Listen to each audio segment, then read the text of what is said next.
সুবহানাল্লাহ। আল্লাহর যে কত দয়া। সূর্য, সেই সূর্যের রয়েছে আলট্রা ভায়োলেট রে, যাকে বাংলায় বলা হয় অতি বেগুনি রশ্মি। যে রশ্মিটা সৃষ্টি জগতে যদি আসে আর তা যদি কোনো প্রাণীর শরীরকে টাচ করে, তাহলে সমস্ত প্রাণী ক্যান্সার হয়ে, এক্সিমা হয়ে, বিখাউজ হয়ে, অ্যাজমা হয়ে সমস্ত প্রাণী মরে যাবে, কেউ বাঁচবে না। মারাত্মক রশ্মি। সেই রশ্মিটা যাতে সৃষ্টি জগৎকে টাচ করতে না পারে, সেজন্য আল্লাহ পাক একটা ওজোন স্তর তৈরি করেছেন। ওখানে এসে ওটা বাধাপ্রাপ্ত হয়, পৃথিবীর মাটিতে আসে না। যা কিছু পৃথিবীর মানুষের জন্য, পৃথিবীর জন্য কল্যাণকর, সেগুলি সূর্য থেকে আসতে থাকে। সুবহানাল্লাহ ওয়া বিহামদিহি। যেটা ক্ষতিকর সেটা আল্লাহ পাক আটকায় রাখেন। এখন সেই ওজোন স্তরে ফাটল ধরলো। কেমনে ফাটল ধরলো? ফাটল আপনি আমি ধরাইছি। আপনি বলবেন যেটা কেমন কথা, আমি তো ওইখানে যাই নাই, আমি ফাটল ধরাইলাম কেমনে? ওই যে সেই আপনার প্রাইমারি স্কুলে ভিজিট করতে গিয়েছিল ইন্সপেক্টর, তারপরে প্রাইমারি না হাই স্কুল ভিজিট করতে গেছে, যায়া জিজ্ঞেস করছে ছেলেরা কি পড়ছো? বলে ইতিহাস। ঠিক আছে, ইতিহাস থেকেই প্রশ্ন করব। বলতো চীনের প্রাচীর কে ভেঙেছে? ছেলেরা জবাব দিচ্ছে না। তুমি বলো, তুমি বলো। কেউ বলছে না। বেঞ্চের কোনা যে ছেলেটি, সে বলছে সর্বনাশ। কেউ যখন স্বীকার করে না, এটা তো আমার মাথায় আসবে। সব শেষ ইন্সপেক্টর তাকে বলছে তুমি বলো তো কে ভেঙেছে চীনের প্রাচীর?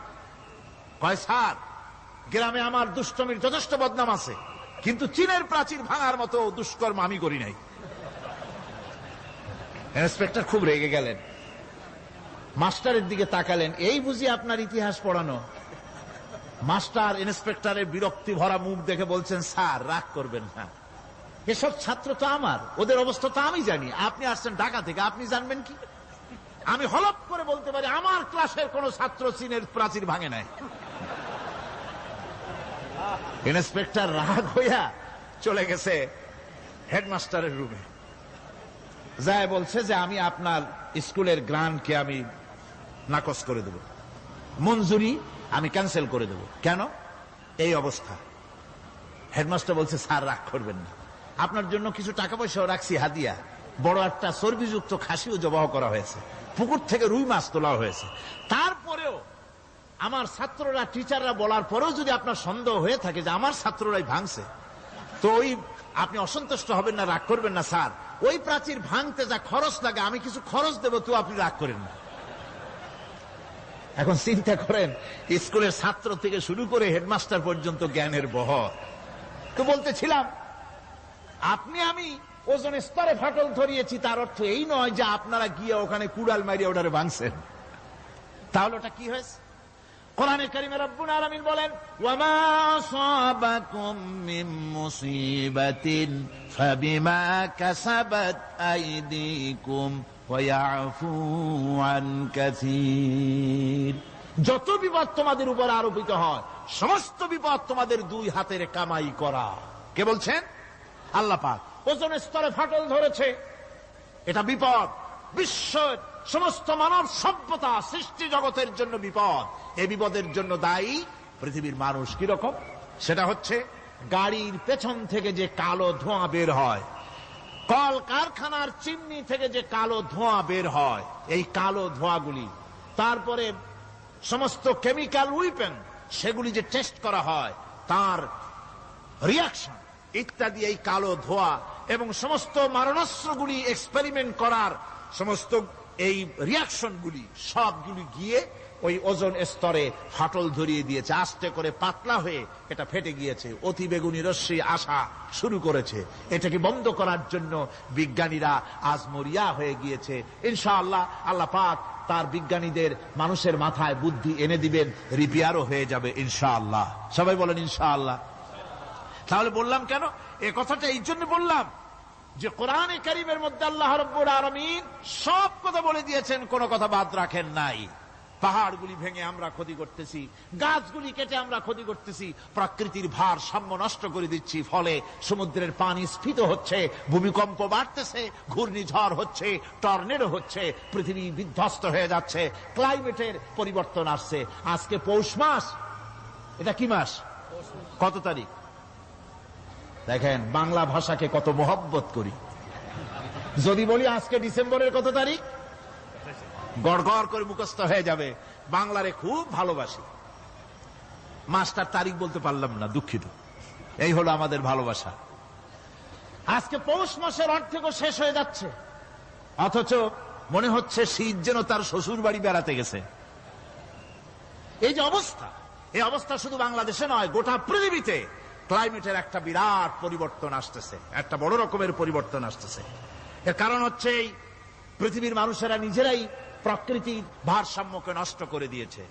এই ভারসাম্য নষ্ট হওয়ার কারণে আবহাওয়ার পরিবর্তন হচ্ছে, সামুদ্রিক জলোচ্ছ্বাস বাড়তেছে, ভূমিকম্প, আগ্নেয়গিরি ইত্যাদি হচ্ছে এবং পৃথিবীর মানুষ বিধ্বস্ত হচ্ছে। বলতেছিলাম এই কোরআনে কারীমের মধ্যে আল্লাহ পাক সব কথা বলে রেখেছেন। যদি জানতাম, বুঝতাম, তাহলে এই অবস্থার সৃষ্টি হতো না। এটা বিজ্ঞানের বই নয়, রাজনীতির বই নয়, সমাজনীতির বই নয়, বরং সমস্ত নীতিমালার উচ্চ, জ্ঞানের উচ্চ হচ্ছে আল কোরআন। জ্ঞানের উচ্চ কি? আরো জোরে বলেন, জ্ঞানের উচ্চ কি? আল কোরআন। পবিত্র কোরআনে এমন এমন ঘটনা আল্লাহ পাক বলেছেন যা ষষ্ঠ শতাব্দীর দুনিয়া এ সম্পর্কে কিছুই জানতো না। অবশ্য কিছু কিছু ঘটনা ইহুদিদের কিতাবে অতিরঞ্জিত আকার এবং বিকৃত অবস্থায় এসেছে, কিন্তু কোরআনে কারীম দুনিয়ার মানুষকে আদম সৃষ্টি, নূহের বন্যা, তারপরে মুসা আলাইহিস সালাম ফেরাউনের ঘটনা, ইব্রাহিম আলাইহিস সালামের নমরুদের ঘটনা এবং ইউসুফ আলাইহিস সালামের কাহিনী সবগুলিকে সুন্দর করে কোরআন শরীফ উপস্থাপনা করেছে রাসূলের মাধ্যমে, যা পৃথিবীর ইতিহাসে কেউ জানতো না। সেগুলি আল্লাহ পাক জানাইছেন কিভাবে? কোরআনে কারীম বলছে, তিলকা মিন আম্বাইল গায়বি নূহিহা ইলাইকা মা কুনতা তা'লামুহা আনতা ওয়ালা কওমুকা মিন ক্বাবলি হাযা। এ হলো সব অজ্ঞাত ঘটনা। সমস্ত ঘটনাগুলি আল্লাহ পাক তার হাবিবকে শুনিয়ে বলে দিলেন, সব অজ্ঞাত ঘটনা যা তুমি জানতে না, তোমার কোনো জানা ছিল না, আমি ওহীর মাধ্যমে তোমাকে সব জানাইছি। ইউসুফ আলাইহিস সালামকে যখন তার ভাইয়েরা কুয়ার মধ্যে ফেলে দিতেছিল তখন তুমি উপস্থিত ছিলে না, এই ঘটনা ওহীর মাধ্যমে আমি জানালাম। মুসা আলাইহিস সালামকে যখন ফেরাউন দরিয়ার ভিতরে ফেলে দিল, সেই সময় তুমি সিনাই পর্বতের পাশে দাঁড়িয়ে সব দৃশ্য লক্ষ্য করনি, অথচ আমি ওহীর মাধ্যমে সব তোমাকে খুলে খুলে বলে দিয়েছি। আল্লাহ পাক সমস্ত ঘটনাগুলিকে বলে বলে কোরআন শরীফের মধ্যে সব সাজিয়ে দিলেন, বলে দিলেন। তিনি বললেন, ওয়ামা কুনতা বিজানিবিল গারবি ইয কাদাইনা ইলা মুসাল আমরা ওয়ামা কুনতা মিনাশ শাহিদিন।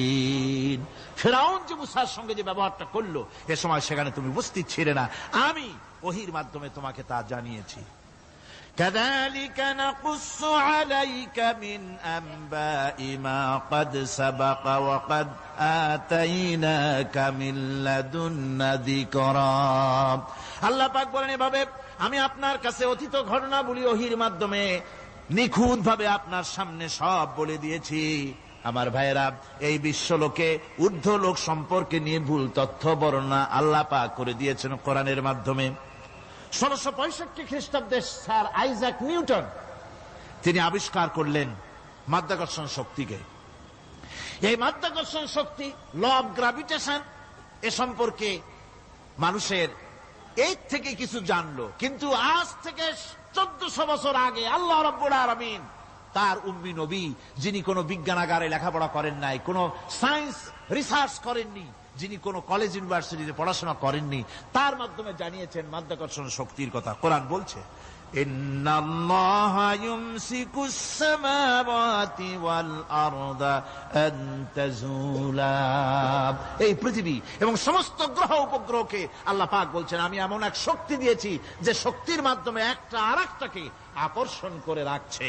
এই পৃথিবীতে মাধ্যাকর্ষণ শক্তি শুধু পৃথিবীর নাই, সূর্যের আছে, মঙ্গলের আছে, নেপচুনের আছে, ইউরেনাসের আছে, বৃহস্পতির আছে। প্রত্যেকটি গ্রহের আলাদা আলাদা মাধ্যাকর্ষণ শক্তি আছে, আর এই শক্তির বলে একটা আরেকটাকে টেনে ধরছে যাতে করে বিচ্ছিন্ন হয়ে না যায়, যাতে করে ধ্বংসপ্রাপ্ত না হয়। এগুলি আল্লাহ পাক এই তথ্যগুলি কোরআনে কারীমের মধ্যে বলেছেন। ফলে মরিস বুকাইলির মতো লোক, যিনি ফরাসি দার্শনিক, তিনি বলেছেন দুনিয়ার সমস্ত বিজ্ঞানীদের থিওরি হচ্ছে এই যে বিজ্ঞানের কোন থিওরি ফাইনাল নয়। আজ একটা হচ্ছে, কাল সেটাকে পরিবর্তন করে নতুন আরেক থিওরি আসতেছে।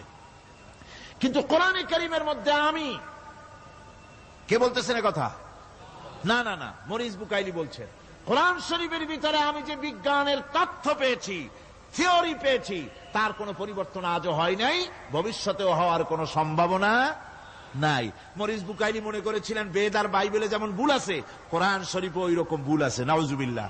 সেই জন্য তিনি আরবি শিখলেন কোরআন বোঝার জন্য, ভুল ধরার জন্য। কোরআন শিখলেন কি জন্য?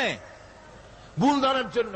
আর এমন শেখা শিখছেন, ওই আরবি শিক্ষা মানে আমাদের দেশের লোকদের মতো আনাকুম জানাকুম শেখে নাই, ভালো করেই শিখছে, ভালো করেই মুখস্থ করেছেন, তার ভালো করে আরবি শিখেছেন, তারপরে কোরআন শরীফ পড়েছেন, তারপরে তিনি এ কোরআন পড়ে তেলাওয়াত করে বুঝে এরপরে তিনি বই লিখেছেন the Bible, the Quran and science. এই বইয়ের মধ্যে তিনি পরিষ্কার লিখেছেন, কোরআন পড়লাম, এর ভিতরে একটা নকতা দেওয়ার, একটা কলমের ফোঁটা দেওয়ার জায়গা কারণ নাই। কোরআন নিঃসন্দেহে মহান স্রষ্টা আল্লাহ রাব্বুল আলামিনের মানুষের বানানো কিতাব, এটা হতে পারে না। সুতরাং কোরআন শরীফের মধ্যে আল্লাহ পাক সব কথা বলে দিয়েছেন। বিজ্ঞানের সাথে কিন্তু কোরআনের সংঘর্ষ নাই। অনেকে মনে করে যে বিজ্ঞান আর কোরআন এর মধ্যে বিরাট সংঘর্ষ। না, বিরাট সংঘর্ষ নয়, দুই একটা পয়েন্টে সংঘর্ষ থাকতে পারে। অধিকাংশ ব্যাপারই বিজ্ঞান, আমি মনে করি বিজ্ঞানের আবিষ্কার যত বাড়বে, কোরআন বোঝা মানুষের জন্য তত সহজ হবে। এটা আমার ধারণা, এটা আমার ধারণা।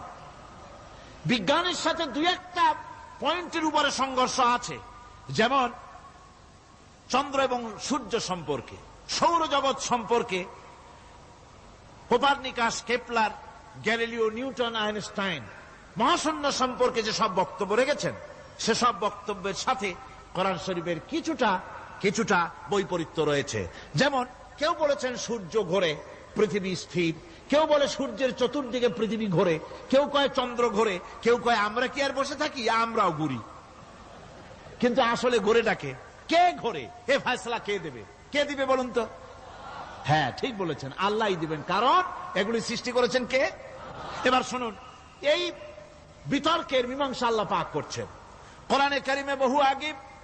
গ্যালিলিও, কেপলার, কোপারনিকাস এদের বলার অনেক আগে বিশ্বনবী জনাবে মুহাম্মদ রাসূলুল্লাহ সাল্লাল্লাহু আলাইহি ওয়াসাল্লাম তিনি বলে দিয়েছেন, আল্লাহর কথা তিনি বলেছেন, লাশ-শামসু ইয়ামবাগি লাহা আন তুদরিকাল কামারা ওয়ালাল-লাইলু সাবিকুন নাহার ওয়া কুল্লুন ফি ফালাকিন ইয়াসবাহুন।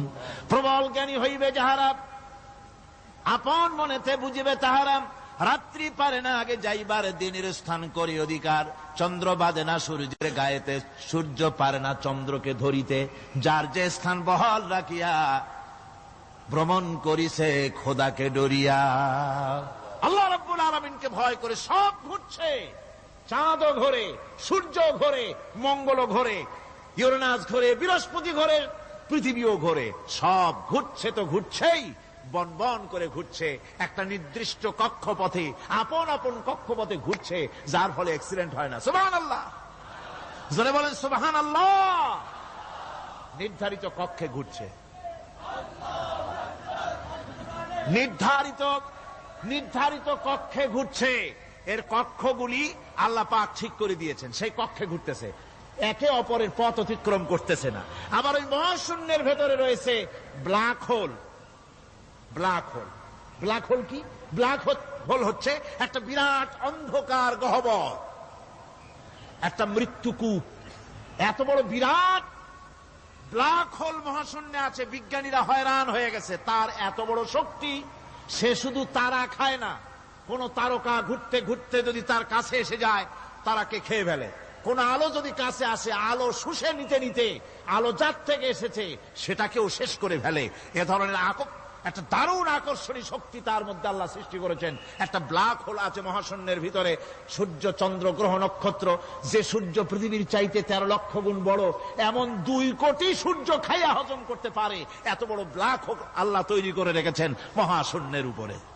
রয়েছে মিল্কি ওয়ে, রয়েছে গ্যালাক্সি, অন্তত 10,000 কোটি, 10 সহস্র কোটি তারকা দিয়ে সমৃদ্ধ গ্যালাক্সি মিল্কি ওয়ে। যেটা অন্ধকার রাত্রে তারকা সজ্জিত রাতে উত্তর দক্ষিণ দিকে টানা একটা পথের মতো দেখা যায়। এটা হচ্ছে গ্যালাক্সি, এইটাকে বলা হয় মিল্কি ওয়ে, এটা হচ্ছে ছায়াপথ। অসংখ্য তারকা এর মধ্যে রয়েছে। কত বড় বড় তারকা, অনেক দূরে। তাই আমরা দেখি বিন্দু বিন্দু, আসলে কি বিন্দু না। কত বড় জানেন? বিজ্ঞানীরা বলেছেন দৈত্যের মতো বিরাট বিরাট তারকা আছে, যে সূর্য পৃথিবীর চাইতে 13 লক্ষ গুণ বড়। এরকমের সূর্য অন্তত 3 কোটি সূর্য খাইয়া হজম করতে পারে, এরকম অসংখ্য তারকা মিল্কি ওয়ের ভিতরে আল্লাহ সৃষ্টি করেছেন। সুবহানাল্লাহ বিহামদিহি, সুবহানাল্লাহ। আর মানুষ লাফায়, 4 আঙ্গুল মানুষ খালি লাফ দেয়, মোষ কতগুলো রাখিয়া। কোন আনন্দে লাফাও, কি শক্তি তোমার! মহাশূন্যের তুলনায় এই পৃথিবীর অবস্থান কি জানেন? এই জন্য যত বেশি পড়াশোনা করবেন মাথা নত হয়ে যাবে। কমিউনিস্ট হয় ছাগলেরা, বুদ্ধিমান কোনদিন কমিউনিস্ট হয় না। কারা কমিউনিস্ট হয়?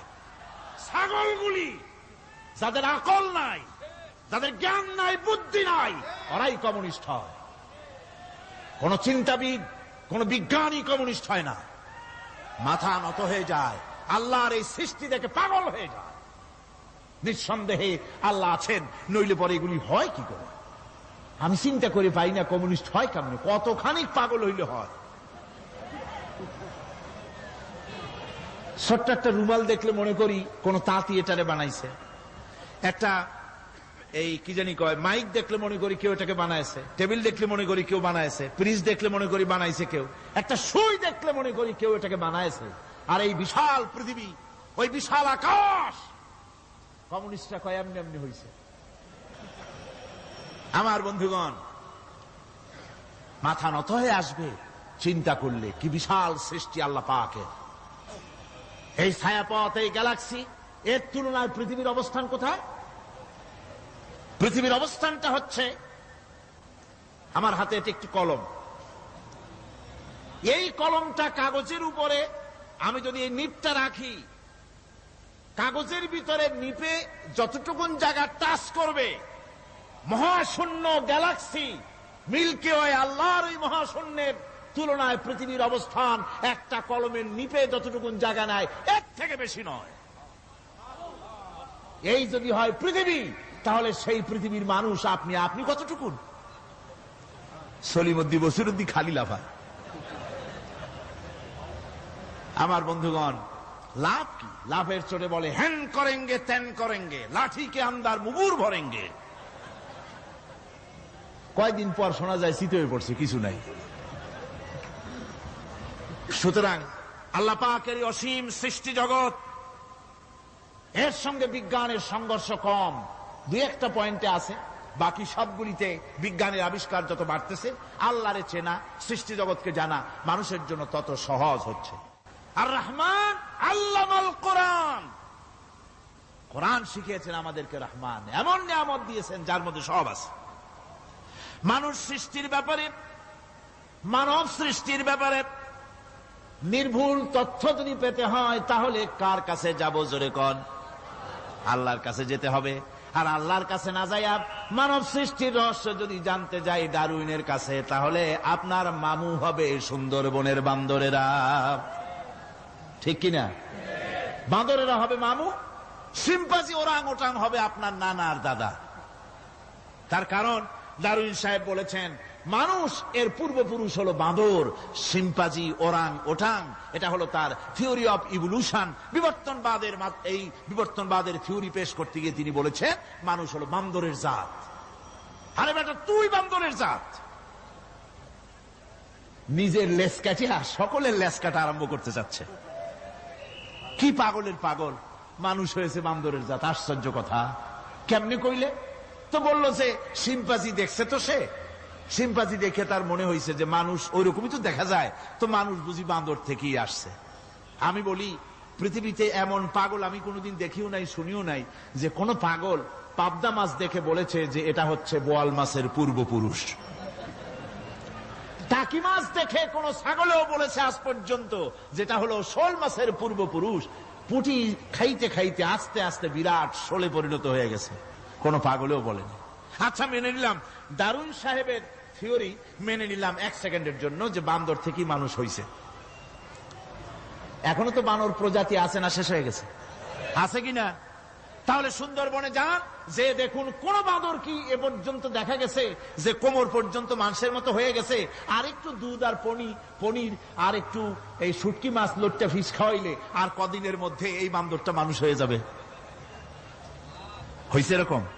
বাঁদরের 12 আনা মানুষ হয়ে গেছে, 14 আনা মানুষ হয়ে গেছে, আর অল্প একটু বাকি। এরকম দেখা গেছে কোথাও? দেখা যায়নি। এগুলি পাগলামি কথা, পাগলামি কথা। মানুষ বানর থেকে আসেনি, মানুষ ওরাং ওটাং থেকে আসেনি, মানুষ সিম্পাজি থেকে আসেনি। মানুষ এসছে কোত্থেকে? এটা জানতে হলে এ নির্মূল তথ্য জানার জন্য আসতে হবে কোরআনের কাছে। কার কাছে? আল্লাহ রাব্বুল আলামিন তার হাবিবের মুখ থেকে মানব সৃষ্টি রহস্য তিনি উদ্ঘাটন করে দিয়েছেন। তিনি বলেছেন, দুনিয়াবাসীকে শুনিয়েছেন, ফালয়ানজুরিল ইনসানু মিম্মা খুলিক খুলিকা মিম্মা ইন দাফিকিন ইয়াখরুজু মিন বাইনিস সুলবি ওয়াত তারাইব। আল্লাহ পাক বলেন, মানুষ কি তার সৃষ্টি রহস্য দেখে না? কেমনে তাকে আমি সৃষ্টি করেছি? মায়ের বক্ষ পিঞ্জর থেকে, বাপের পৃষ্ঠ থেকে সবেগে নির্গত এক ফোঁটা নাপাক পানি দিয়ে আমি আল্লাহ মানুষকে সৃষ্টি করেছি। বান্দর থেকে নয়, ওরাংওটাং থেকে নয়, সিম্পাজি থেকে নয়। মানুষের অরিজিন মানুষ। আদম থেকে তোমরা জন্মগ্রহণ করেছো, আদম এসেছে মাটি থেকে, তোমরা এসেছো আদম থেকে। সুবহানাল্লাহ ওয়া বিহামদিহি। এটাই হলো মানব সৃষ্টির রহস্যের কথা আল্লাহ পাক বলে দিয়েছেন। অন্যত্র আল্লাহ বলেন, ইন্না খালাকনাকুম মিন তুরাবিন সুম্মা মিন নুতফাতিন সুম্মা মিন আলাকাতিন সুম্মা মিন মুদগাহ। নিষ্প্রাণ মাটি থেকে তোমার উৎপত্তি হয়েছে, আর এই নিষ্প্রাণ মাটি দিয়ে তোমাকে তৈরি করা হয়েছে। এগুলি মাতৃগর্ভের ভিতরে গিয়া নাপাক পানি ফোঁটা জমাট রক্ত হয়েছে, গোশত হয়েছে, তারপরে মানুষের আকৃতি দিয়েছি, আর এরপরে বাচ্চার আকারে মায়ের পেট থেকে আমি আল্লাহ মানুষ করে তোমাকে বের করেছি। সুতরাং মানব সৃষ্টি রহস্যের কথা বিজ্ঞানের সাথে যেটা সাংঘর্ষিক হবে কোরআনের সাথে, আমরা সেটা মানতে পারি না। আমাদেরকে মানতে হবে মূল জ্ঞানের কেতাবটা। মূল জ্ঞানের কেতাব কোনটা? জোরে কন্ত কোনটা? কোরআন। এখানে সব কথা আল্লামাল কোরআন। কোরআন শিখিয়ে মানুষকে আল্লাহ পাক সবচাইতে বড় দয়া করেছেন, এর থেকে বড় দয়ার হয় না। কোরআন শিখিয়েছেন আমাদের, যার মধ্যে সমস্ত তথ্যের কথা আল্লাহ পাক বলেছেন। The universe and doctor Einstein বইয়ের ভিতরে লেখা হয়েছে যে একদিন এমন হবে যখন ধীরে ধীরে সূর্য তার আলো হারিয়ে ফেলবে, চন্দ্র নিষ্প্রভ হয়ে যাবে, আর পৃথিবী আস্তে আস্তে তার গতি হারিয়ে ফেলবে। একথা আজকের বিজ্ঞানীরা অথবা আজ থেকে কয়েক বছর আগের বিজ্ঞানীরা একথা বলছেন। কিন্তু রাসূল করিম সাল্লাল্লাহু আলাইহি ওয়াসাল্লামের মুখ থেকে আজ থেকে 1400 বছর আগে, যিনি বিজ্ঞানাগারে মোটেও পড়াশোনা করেন নাই, লিখতে জানেন না, পড়তে জানেন না, সই করতে জানেন না, বিজ্ঞান আজ যে কথা বলছে সেই কথা 1400 বছর, 1500 বছর আগে রাসূল করিমের মুখ থেকে আল্লাহ পাক বলছেন। কোরআনে কারীম বলছে, ইয়াসআলু আইয়ানা ইয়াউমুল কিয়ামা ফাইদা বারিকাল বাসারু ওয়া খাসাফাল কামারু ওয়া জুমিআশ শামসু ওয়াল কামার। হে রাসূল, রাসূলের কাছেরা জিজ্ঞাসা করে কিয়ামত কবে হবে? আল্লাহ পাক বলেন, বলে দিন যেদিন চন্দ্র তার আলো হারিয়ে ফেলবে, যেদিন সূর্য তার আলো হারিয়ে ফেলবে, আর চন্দ্র আর সূর্য সব একাকার হয়ে যাবে। হাজারা বলছে চাঁদে আলো থাকবে না, সূর্য আগের থেকে তার উত্তাপ এবং আলো স্তমিত হতেছে, এবং হতে হতে এমন এক পর্যায়ে আসবে যখন সূর্য আলো হারিয়ে ফেলবে। বিজ্ঞানীরা গত 4-5 বছর আগে এ বক্তব্য রেখেছেন, কিন্তু 1400 বছর আগে বিজ্ঞানের লালনাগারে লেখাপড়া না করে হুজুরের মুখ থেকে আল্লাহ কথা বলে দিয়েছেন। তাহলে বিজ্ঞানের আসল কিতাব কোনটা? জোরে বলেন কোনটা? আল্লাহ পাক আরো বলেন, ইজা শামসু কুবিরাত ওয়া ইযান নুজুমু কাদারাত ওয়া ইযাল জিবালু সুজ্জিরাত। তারকাগুলি, সূর্যের আলো থাকবে না, নক্ষত্রগুলো স্থানচ্যুত হয়ে যাবে, কক্ষচ্যুত হয়ে যাবে, পাহাড়গুলিকে পরিচালিত করে দেওয়া হবে, কিছুই থাকবে না, সব শেষ হয়ে যাবে। বিজ্ঞানীরা আজ বলতেছে যে সব শেষ হয়ে যাবে, কিছুই থাকবে না, সব শেষ হবে। বিজ্ঞানীরা বলতেছেন, কোরআন অনেক আগে বলেছে, কুল্লু মান আলাইহা ফান ওয়ায়াবকা ওয়াজহু রাব্বিকা যুল জালালি ওয়াল ইকরাম। সব শেষ হয়ে যাবে, বিশ্বে যা কিছু আছে সব লয় হবে, ক্ষয় হবে, ধ্বংস হবে, কিচ্ছু থাকবে না, থাকবেন শুধু আল্লাহ সুবহানাহু ওয়া তাআলা। সুবহানাল্লাহি ওয়া বিহামদি। কোরআনে কারীম একথা বহু আগে আমাদেরকে জানিয়ে দিয়েছে। সুতরাং আসল জ্ঞানের কিতাবটাই হচ্ছে কোরআনে কারীম। এই কোরআনের কাছে আমরা যত যেতে পারবো, যত কোরআন বুঝতে পারবো, ততই আমাদের জন্য আমরা সমৃদ্ধ হতে পারবো, আমাদের উপর আল্লাহর রহমত আসবে, আমরা সমাজ চালাতে পারবো, আমরা দেশ চালাতে পারবো, আমরা দুনিয়ায় শান্তি পাবো, আমরা আখিরাতেও মুক্তি লাভ করতে পারবো। কোরআনে কারীম সমস্ত বিজ্ঞানের উৎস, দর্শনের উৎস। এইটা না জানলে কিছুই জানা হয় না, এটা জানা হলে সব জানা হয়। পণ্ডিত আপনার ডক্টর শহীদুল্লাহ, আল্লাহ জান্নাত নসিব করুন, সবাই বলুন আমিন। তিনি বলতেন, বড় বড় সেমিনারে গিয়ে বলতেন তিনি, যে আপনারা যারা বক্তব্য রাখতে এসেছেন, জনগণকে বলছি না, যারা বক্তব্য রাখতে এসেছেন, এমএ পাস করেছেন, ডিগ্রি করেছেন, পিএইচডি করেছেন, এভারসিএস করেছেন, বহু কিছু ডিগ্রি আপনারা লাভ করেছেন, নামের আগে 6 হাত লম্বা ডিগ্রি আপনারা লাগাইছেন, আপনারা পণ্ডিত ঠিকই, কিন্তু এই কোরআন শরীফের জ্ঞান যদি আপনাদের না থাকে, আপনারা পণ্ডিত, তবে আপনারা মূর্খ পণ্ডিত। কি পণ্ডিত? কি পণ্ডিত? মূর্খ পণ্ডিত। ওরা বলে যে মৌলবীরা জানে কি, মৌলবীরা জানে কি? আরে ভাই, মৌলবীদের কাছে তো আসল জ্ঞান আছে। সুবহানাল্লাহি ওয়া বিহামদি। এখানে সবটা আছে।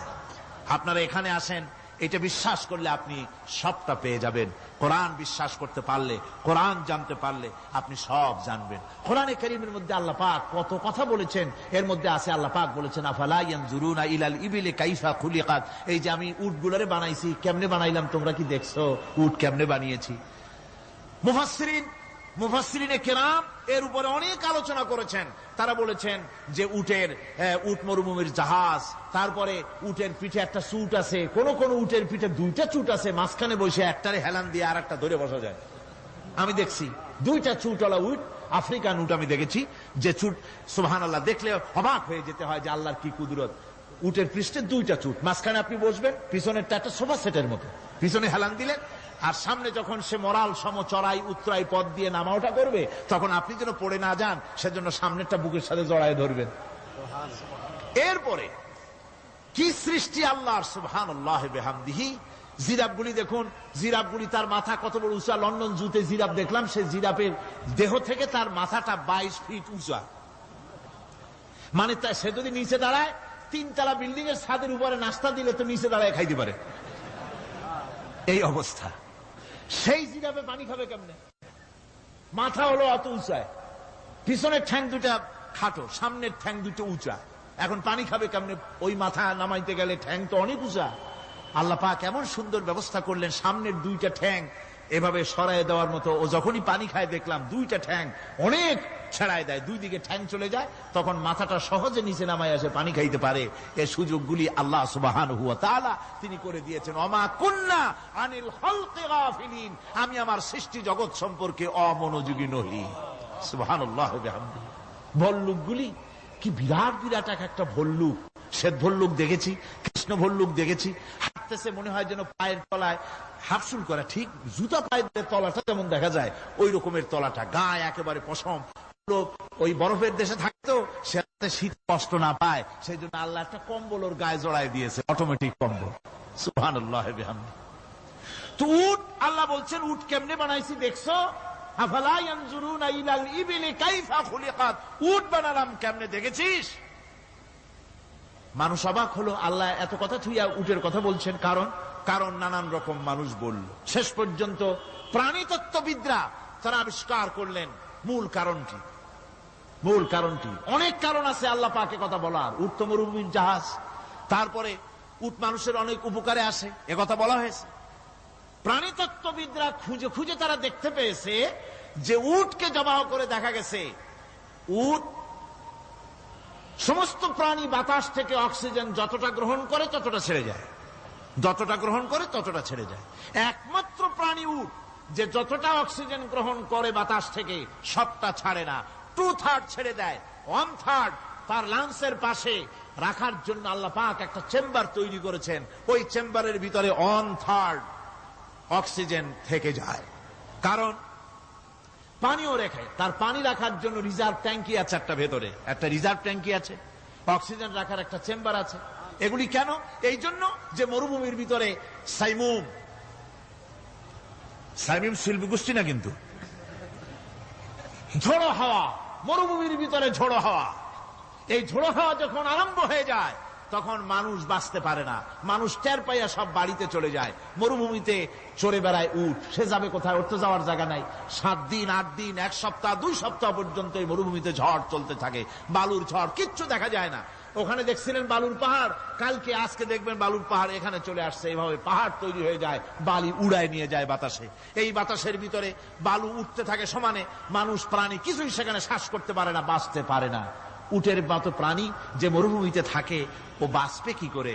আল্লাহ সুবহানাহু ওয়া তাআলা ওর লাংসের পাশে অক্সিজেন রাখার চেম্বার করে পানির ট্যাঙ্কি তৈরি করে দিয়ে রেখে এমন কায়দা করেছেন, ও যখনই টের পায় যে ঝড় শুরু হবে, সাথে সাথে ঠ্যাং দিয়া মুখ দিয়া গর্ত করে বালুর ভিতরে মাথা ঢুকাইয়া 1 সপ্তাহ 2 সপ্তাহ থাকতে পারবে মাটির তলে, অক্সিজেনের অভাব হবে না। আফালা ইয়ানজুরুনা ইলাল ইবিলি কাইফা খুলিকাত, দেখো নাকি কিভাবে সৃষ্টি করেছি আমি এই সুন্দর উটকে, একবার দেখো। আর শুকরিয়া তোমার মাথা নত হবে।